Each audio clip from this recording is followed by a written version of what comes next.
All right. Can you hear me? Yes, sir. We can hear All you. right. Good deal. Okay. So it's my pleasure to introduce Rocio Mata. And she does social impact consulting. You're actually on mute. She does social impact consulting, and she's president of Faith Sparked Passion. I can say that 3 times fast. And it's a nonprofit consulting firm. She's in South Texas that helps organizations build capacity and secure funding. She has over 25 years experience in the nonprofit sector and has secured more than $20 million in grant funding for communities. In her free time, she enjoys cooking and travel. But the story I want to tell you real fast about this is 2 things. One is Rocio actually worked for Sabrina, so we have that connection. But also, you guys have all heard my story about 25 years ago. I sat next to Sabrina at New Exec Orientation. Well, her husband, Freddie, sat in front of us. So we have that kind of that little triangle connection. So, ladies and gentlemen, it's my pleasure to introduce Rocio Mata. Thanks, Rocio. Thank you so much. Hi, everyone. Thank you so much for coming to this session. Today, I'm going to be covering managing partnerships, partners really in collaboration. I have a lot of experience with this, and this is by trial and error and by default, not something that I really like to do at the beginning, but it had really become quickly the expert in this field. So I hope you get something from this today. I just want to make sure everyone can hear me. Yes, we can hear you. Okay, cool. All right. So we're talking about managing partnerships and collaborations in grants. Like Brian said, we met through Boys and Girls Clubs, so I have a lot of experience working with Boys and Girls Clubs. But most recently, my experience has been in putting mental health programs into different types of settings. So I do a lot of collaboration with that. We also do a lot of education-based programs. I work around the nation. I work in here in the Rio Grande Valley of South Texas. And I also do a lot of work in Southern California, and I do work in Ohio. So I'm all over the place. So today what we're going to talk about is first the rationale for collaboration. We're going to talk about, why, not just you need to do it, but why it is that we need to do it. We're also going to be talking about the understanding the social position of collaboration, basically understanding where you're at and how to go and why that's important. We're going to talk a little bit about determining when collaboration is appropriate. We're going to identify potential partners. We're going to talk about the strategic benefits of partnership. We're going to develop rapport and professional relationships. Formalize the collaborative agreement, really make it legit and make it, the way it's supposed to be. We're going to talk about the roles of partners, the responsibilities, and how to allocate the resources, which is really one of the biggest things and the biggest questions that I get is how do we divide the money up? And we're going to talk about establishing and maintaining the trust. Okay, so in the chat, I'm going to be asking some questions just to get a little feel more about who you are and what it is that you do. The first thing that I want to talk about is really the rationale for collaboration. So I know you've probably heard this before. I don't know. Let me know yes or no if you've heard this before. But a lot of people, it's no secret that grant writing has very little to do with grant writing. So I know every training that I do, I've been doing this for many years. So let me know if you heard that before, you've never heard it, but here it is. Grant writing has very little to do with writing. Very little to do with writing. Grant writing is really a lot more complex than that. So that's important for you to know. I don't even see the chat.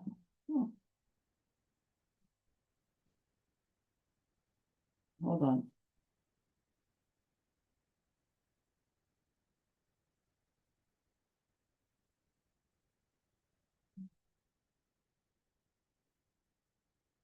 There, I opened up the chat in case. Okay. So now a strong application is a collaborative application. Collaborative applications, they are very much standalone applications. So it really doesn't matter too much what the name, who's applying. If it's a collaborative one, it's more standalone. It's really, it doesn't really matter who you are because it's showing that you're working together. So you're valid by association. So this is something that I do. Some part of my expertise is that I work a lot with small nonprofits. I do that work, and a lot of the small nonprofits are barely starting in their grant writing approach. Can I please have everyone let me know how long your nonprofit has been working? You know what? And it doesn't have to be in a chat. If you want to just speak up, how long has your nonprofit been in existence? Oh wow, 70 plus years. We have 43 years. 1 year, okay, 17 years, 5 years, 3 years, 50 years, 55 years. Okay, so this is kind of cool, actually. You have a lot of new people here, and you have a lot of people that have been in existence for a long time. And that's really important with collaboration, because when you're new, it's really hard for you to get funded at first, because it's hard for you to get those applications, because you do have to have the capacity to be able to manage the grants. So you should have already experienced where you go and write a grant, but you're not able to because you might not have the ability to apply for it because maybe your funding is not there, your systems are not in place and things like that. On the other hand, if you've been in existence for a long time, everything kind of sounds the same. So I know for me, I joke around that here in the nonprofit sector that it's like we have to retrain new staff because of the high turnover. It's like you get used to a certain way of doing things, but everything changes all the time. So in both ways, your both sets of people are still new. And then again, there's power in numbers. If you do not remember anything that I say for the next 45 minutes, I just want you to remember one thing, is that collaboration is your currency. So again, this training is called Funding the Future. But if you remember nothing, just remember collaboration is your currency. Now more than ever, with the funders that we've depended on in the past, and the way we're used to doing things, everything's changing. You know that everything is changing, everything is different. So now more than ever, we need to really work together for a lot of reasons. Before it was just maybe to get more numbers or to get more money, but collaboration has so many different dimensions and so many different benefits.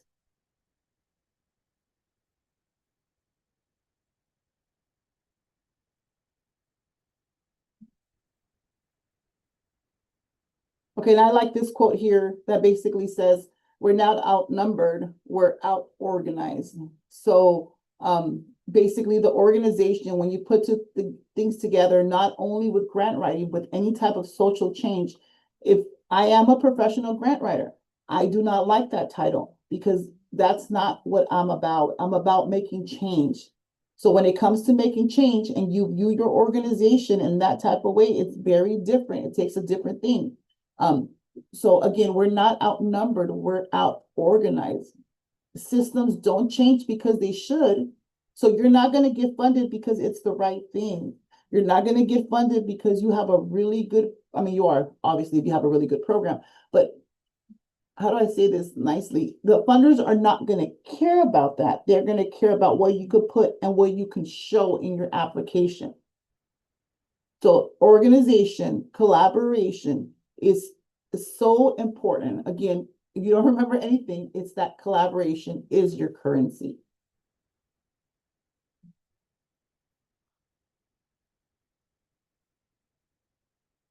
Okay, so before you even get started about funding, writing grants, collaborations, all that kind of stuff, it's very important for you to understand where you fit. This is the most important thing that I can tell you when it comes to grant writing and when it comes to collaboration.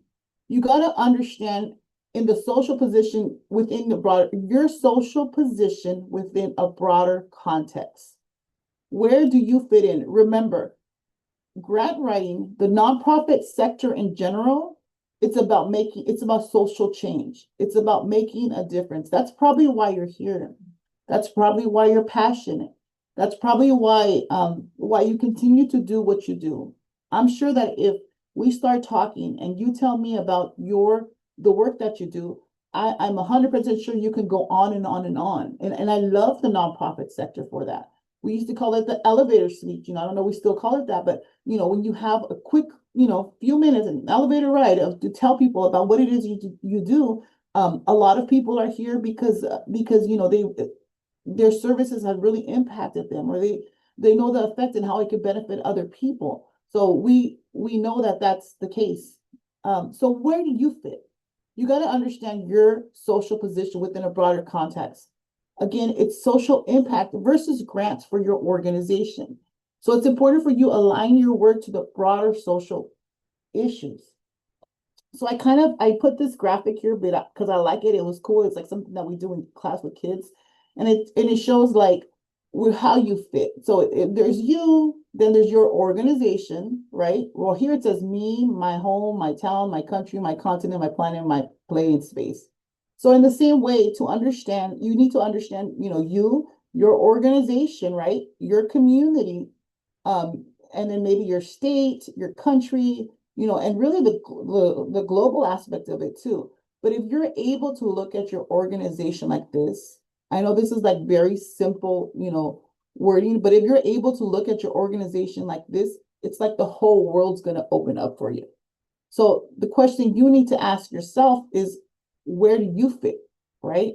And I put here that language matters because, like, for me, the last 6 years, I've been doing this for 25, 30 years, but the last 6, I've specifically focused on mental health.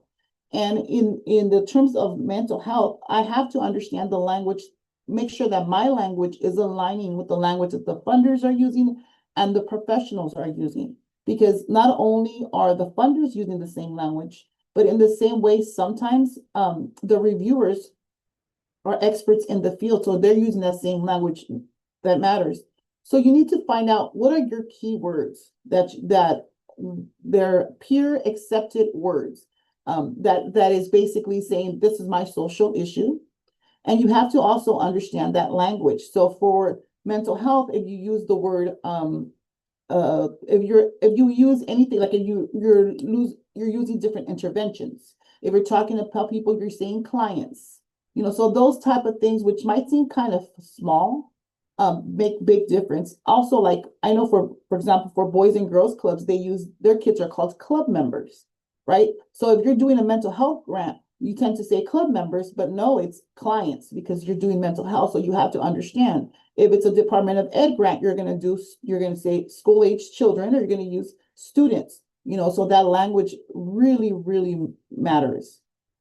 Okay. And then lastly, when you hone in on what your social issue is or your social context, then get involved. So if you're really into, if you're working for Justice Involved Youth, well, then that's when you start to join those coalitions. That's when you start to get involved with those groups that are talking the same language. It's very important for you to know that that doesn't just mean one. So again, in front of me, I have Boys and Girls Club. So I'll use that as an example. But for example, a Boys and Girls Club, they might have mental health initiatives, they have justice involved initiatives, they have workforce initiatives. So they're working within that community context of 3 separate areas. So again, if your work is broad, then you really have to hone in on those words. So let me show you a little bit more of what I mean. So here's just a sample list, right? Just a sample list of some of the social issues that people come across. And it's very broad. It can go on and on. But you got to find out where you are. Are you offering job opportunities? Are you doing mental health services? Are you doing transportation, access to technology? One thing that I've seen that nonprofits do is they're very vague with their terms. So like they might be talking here right now and talk about, we do mentoring. And then later on, I'm hearing the same nonprofit because I'm a work person. So they're talking about, we do mental health. And we do mentoring, and then we do homework help, but they don't really stick to one. So this work right here, it's really what I do the bulk of my work with my clients, is this. You have to hone in on what it is you're doing, what your social issue is, and really embrace it for what it is. And not only that, try not to deviate from it. Yes, you can expand it to it later, but this is really the biggest downfall that I see for people that are trying to get grants is they're very vague in their wording. They're very broad in their approach. And they're not successful because in reality, I see, because my background is in mental health and I do have my master's in social work, I see the work that I do with organizations very much like therapy. And what I mean by that is organizations, maybe that they're 5 years old or 6 years old, or 2 years old. They're new. So their development, their organizational development is that young. But then when an organization is about 10 or 11, that tween age, you're still trying to figure out who you are. You've already explored all these things.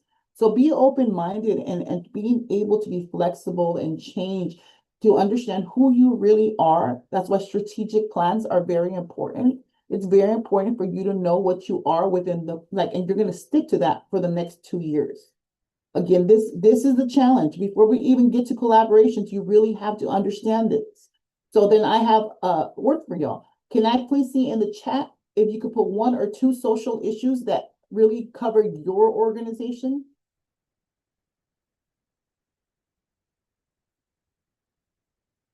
So not in terms of what it is that you do, but in terms of social issues. What does your organization do? Okay, so we have education.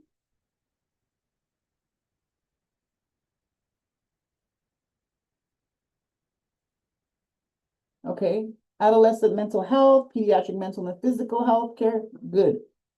Mental health services, LGBTQ, IA, youth development. So some of these, and I love these examples, but some of them are very broad. So for example, and I'm just going to break it down. I'm not picking on anyone, but I'll give you an example of mental health. Mental health can really be broken down into so many different things. Same thing with physical health care can be broken down to so many different things. My point in saying that is that it's very important for you to break down specifically as much as possible your social issue.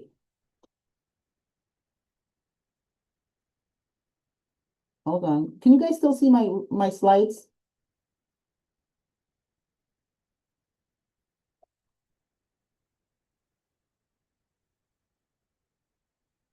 Yes, okay.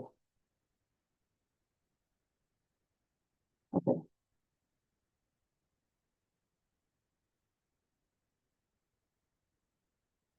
So when is collaboration is appropriate? So I'll get right to it. The bottom one, collaboration is always appropriate. We've come beyond that. I remember, and I've been doing this for such a long time. I would hate to partner. I would hate to talk to people. Our program was so great and our nonprofit was so amazing. Like we really didn't want to partner with anyone else. In addition to that, other things were some people were very intimidating. So I hear these types of conversations all the time where people say, well, the school district gets all the grants. Oh, there's no point because the YMCA gets all the grants. Or comments like, well, youth are easy to sell, but it's hard for me to get funding because I do this, this, and this, So I've heard all these different things. So collaboration is always appropriate. Definitely when there's broader funding perimeters, you want to collaborate. So an example of that would be federal grants or things that are just regional approaches that the funder themselves is already saying that this is what we prefer. And you're probably seeing that more and more. One is to be eligible.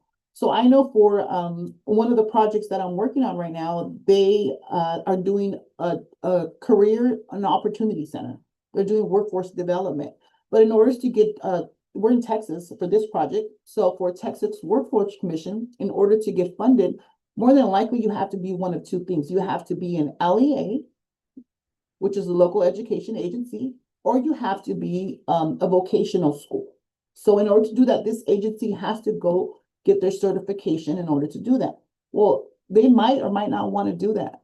So the easiest way for us to bypass this is to partner because automatically they're eligible. So sometimes, for example, on the other hand, you're a nonprofit and you might have a company that wants to do so for example, I'll give you Sylvan or there's other ones. I used to Come On used to be one, but they're basically agencies that do tutoring, for-profit tutoring. So they might want to do an intervention, but they can't because they might not be eligible because they're not a nonprofit. So then therefore they can, and vice versa. So for eligibility would be a good reason.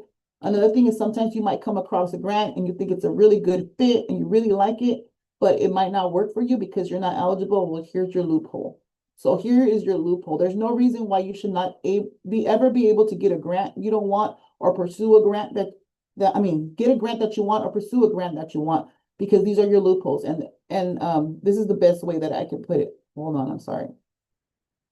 One big one is limited organizational capacity. So even here in this session and with you guys, I'm seeing that there's a lot of people who are small, who have been here for 1 year, 2 years.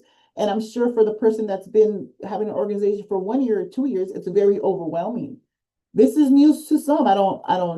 Not everyone knows this, but a lot of grants are reimbursement grants. So when a grant is a reimbursement grant, you have to spend the money first, and then you have to pay, then they reimburse you or they give you back your money.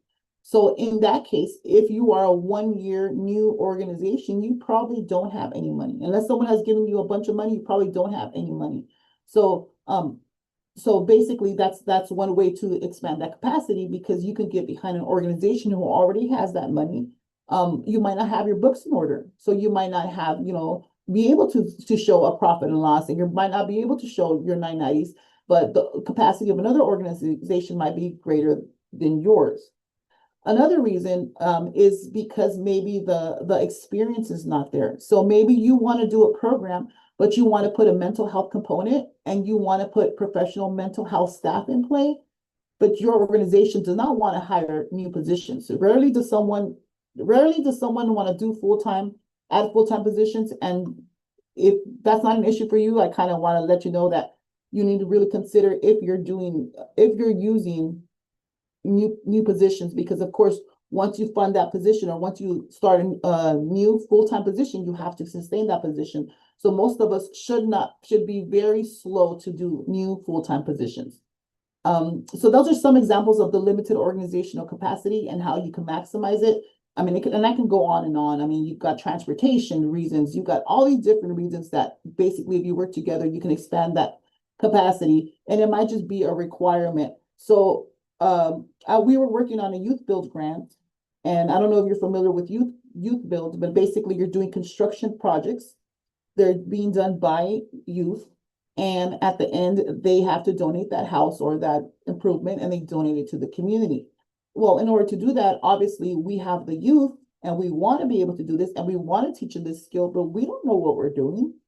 And who are we going to even donate this house to? So a quick, easy way to work around is go to Habitat for Humanity, and get them to connect the pieces, and that makes it so much easier for all of us. Another reason for a collaborative approach is a broader scope. So basically, as opposed to just offering this service and this service, now you're offering this, an additional 2 other services. So you're broadening what it is that you're able to offer. And of course, what a lot of people, or most people, think collaboration is, which it is, but they kind of get fixated on this. It's just a broader reach, which is not a bad thing. It's a good thing, of course. But you're able to reach more clients. So you're able to reach more demographics. You're geographical as well. You're just in general, you're able to reach more people.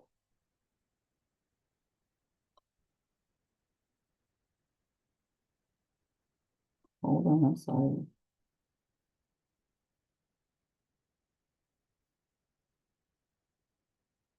Okay, so now we know what. We know that we identify our social issue. We know where we fit in this world. We know what we want to do, and we know why we want to collaborate. So how do we identify potential partners, and how do we initiate these partnerships?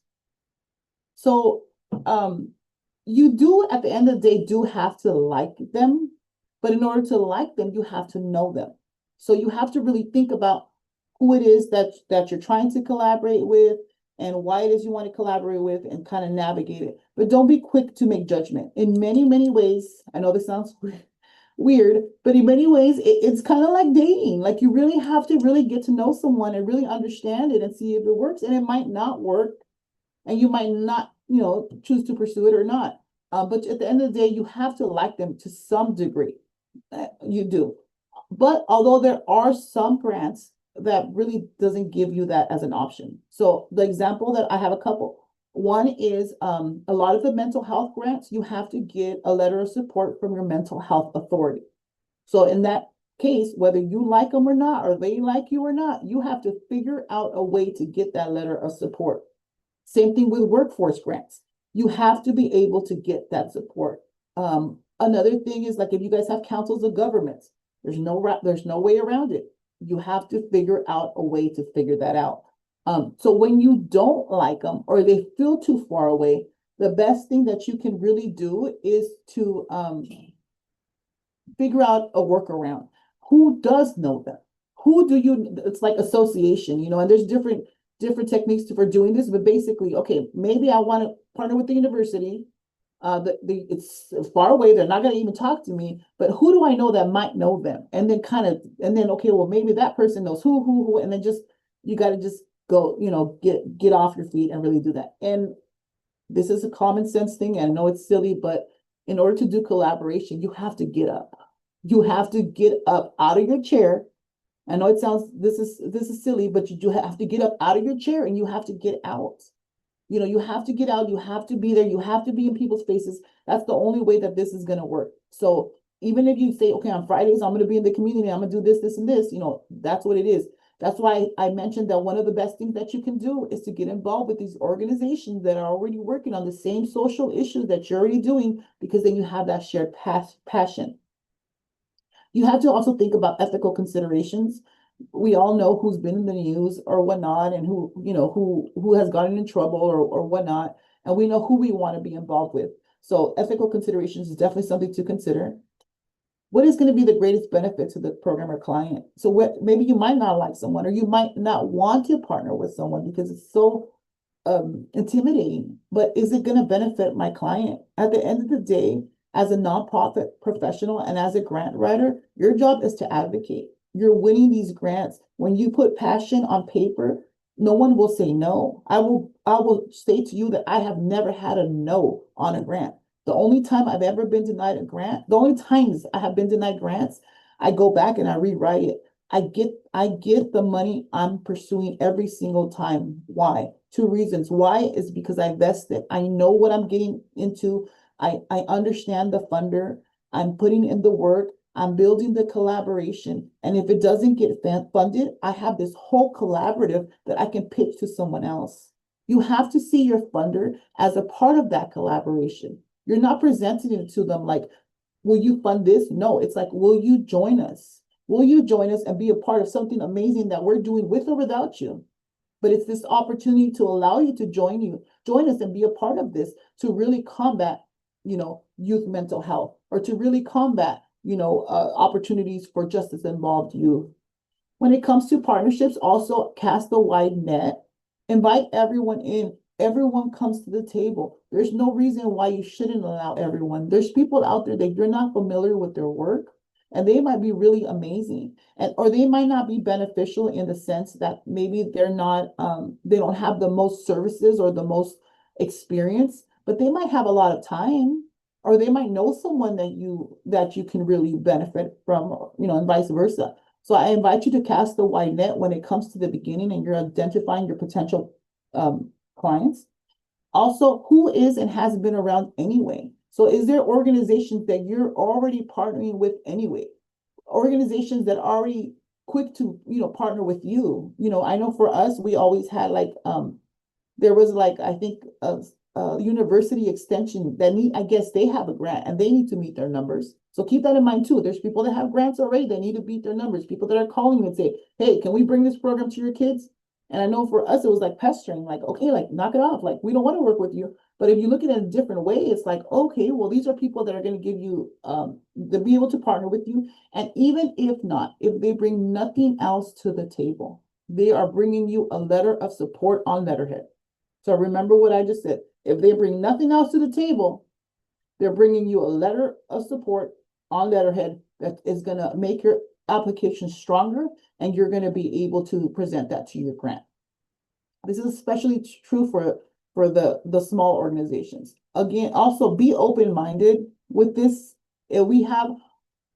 Remember that what you know about partners, what you know about organizations is based on their marketing. Sometimes, yes, you might have had an encounter with them, maybe, as a child, or maybe you had to use their services, but you really don't know everything about an organization. It's really who gets out there the most. So there could be, people that are really great that maybe don't have a lot of marketing. And on the flip side, there could be people that really get out there a lot, but might not be really great organizations. So be open-minded to what it is that you're going to learn. And again, this is the same with people. Like I can look at people and think a certain way, and then when they speak, I'm like, oh my gosh, like I really thought highly of you, and all these different things, or they might look a certain way, or and we're hesitant. So really get to know people, be open-minded about organizations. One other thing is dream big. So I know sometimes like partnering with the organization or partnering with the hospital system or even Congress, you know, you have to be willing to be embarrassed. I know that I tell people that when I train is that you have to be willing to make a fool of yourself. Like, what is it worth? You know, not a fool, of course, but I mean, you have to put yourself out there. You have to be willing to talk to people and feel weird and feel awkward and feel uncomfortable. You have to be willing to do this. So dream big. How many times have I gone to our congressmen or our senators and I'm like, hey, and CEOs are hiring me to do that, and I'm just as nervous as they are. I'm also nervous. I'm nervous in everything that I do. I'm nervous in doing this presentation. I'm in everything that I do, I am nervous, but I do it anyway. So that's the same thing for you. Dream big. Go get the partner that you want. Be the one that makes the difference. If you are in this session, that means that you are looking for grants and that you're interested in collaborations. And one of the best things that I can do is, again, I said it again before, and I'm going to say it again. You have to physically get up. Physically get up and get out the door. That's how you're going to do this. Again, this is not easy and may feel awkward, and shake the dust off your feet. Because if you're like me, there's times when I can be really gung-ho and I'm so passionate about my work and I'm going to go in there and I have these high expectations of this organization or this partner because, I saw them, their commercials, so they're great, and they won't even talk to me or they're rude to me. And it feels really bad. And most nonprofits, I'm not saying all of you, but most nonprofits will stop there. Oh, we tried to collaborate, especially people that have been around for 30, 40, 50 years. We tried to collaborate with the women's shelter. They're always like this. Well, if it's been 30 years, they might have new leadership. If it's been 5 years, they might have new leadership. Treat every encounter as a new encounter. And if it doesn't work, just shake the dust off your feet and move around. Look at it as a task. Write down the names or what you want to do. Look at it as a task. I know for me, I schedule things. So if I'm bugging someone and they're not answering me, but I really want the partnership, on Friday, I'll be like, every Friday, so send them an email. Every Friday, send them an email. Every Friday, that's the type of person I am, because I'm not going to get no's. Because at the end of the day, I'm not doing it for Rocio. I'm not doing it for me. I'm doing it because I feel that strongly about what I'm trying to do. We are changing the world. Guys, if no one has told you this, you are changing the world. Like, hello, what more beautiful profession can you possibly have? And I don't have to sell you this. This is what I love about nonprofits. You're so passionate. You're so passionate about housing and security, mental health service, pediatric mental and physical health. You're so passionate about youth development, like education. I don't have to tell you this. You can go on and on about this. This is what you love. So let it cost something. And again, don't take it personal. Just shake the dust off your feet and move on. So what are the strategic benefits of partnership? We talked a little bit about this when we talked about rationale, but what are the strategic benefits of partnership? One of them is the cost added benefits. So you have a strategic advantage. You're covering more, you're doing more. It's more focused, especially if you look at it, like I mentioned, if you looked at it with social issue, like you really have the opportunity to change this world. You're really making a difference. You have the shared resources. So now all of a sudden you go from having no transportation to having transportation. Now all of a sudden you go from having no facilities to having 10 facilities. This is how the cost added benefits go for. You go from having 10 years of experience to having, 50 years of experience.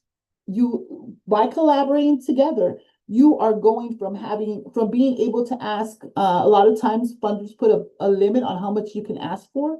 So you go from maybe having, your budget is, 200,000 to 2.1 million. So now you can bring down more money. And this is, you can be very strategic when it comes to this. This is really thinking things through, and it can really be beneficial in that way. Of course, you have an increased capacity. You can serve more. You can use more money. You're able to do more.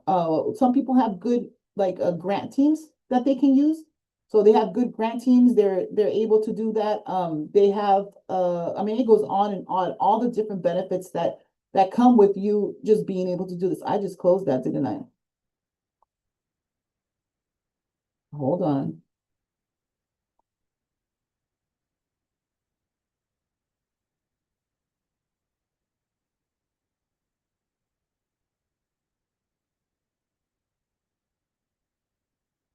Can you guys see anything on there or no? It's gone, right?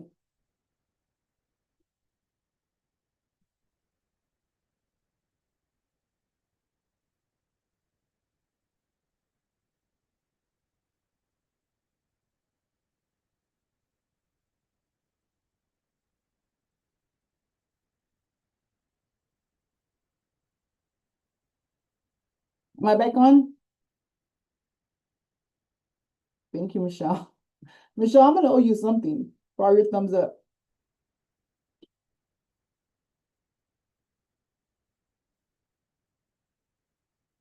Okay, we're back on.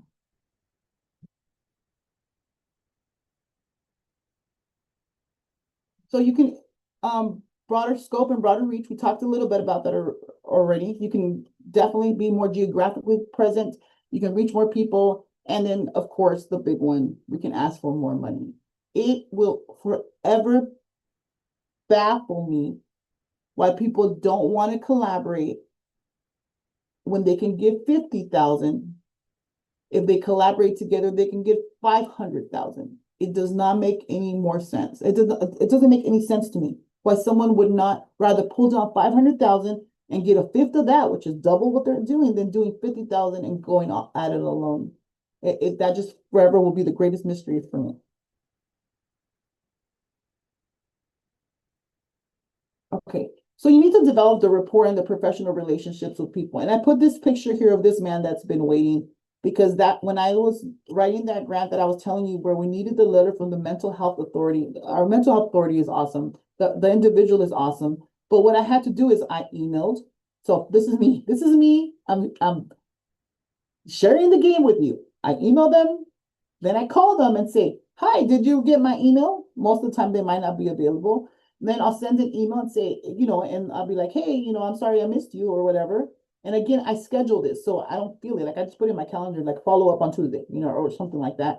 Then I'll show up and I'll say, hey, I was in the neighborhood, just wanted to show up. Usually they don't have time, or they might, depending on how high of, they are, they might not have time. But my point is, now I can go back and send an email and say, hey, I stopped by your office today. Hey, I stopped by your office today, or whatnot, but it does take time. Again, use various methods of communication, and then put yourself in their shoes, like try to have an open-minded understanding of what it is that they're expecting. They don't know you. Skepticism is very common in our field. Skepticism, because for some reason, we think if we're not a part of it, then it must not be great, because if it was great, then we would be a part of it. Skepticism is very common in our field. So keep that in mind, that you have to be able to work around that. It will be uncomfortable, awkward and uncomfortable. Embrace awkwardness and uncomfortable. And also fake it until you make it. If again, I keep saying this one thing, but you have to get up and you have to go in the same way I'm letting you, especially if you're 80. You have to do your hair, you have to do your makeup, you have to get dressed. It's part of the game. There's no easy way around this. I would love to be a grant writer and just be behind closed doors. Doesn't mean you have to be like in heels or anything, but just, take a shower, smell good, and be okay. And it's part of it. Part of it. And again, find a common link. You guys already have passion together. You guys have a very strong passion for the same type of things. So it's really going to work. Once you guys can really get to know each other and understand each other, it's going to work. When you're doing that, you're going to formalize the collaboration. So we've done all this work that I've talked about. Now you formalize it. Everything that you do, you're going to put in writing. Yes, you're best friends now. Yes, you love each other. Yes, you believe in each other's work, all this good stuff, but put it in writing. Put it in writing and be upfront with it. MOUs, collaborative work agreements, whatever you want to call it. Sometimes we get so caught up like, is this an MOU or is this, like, it doesn't matter. Just put it in writing, put it on a napkin. I'm joking.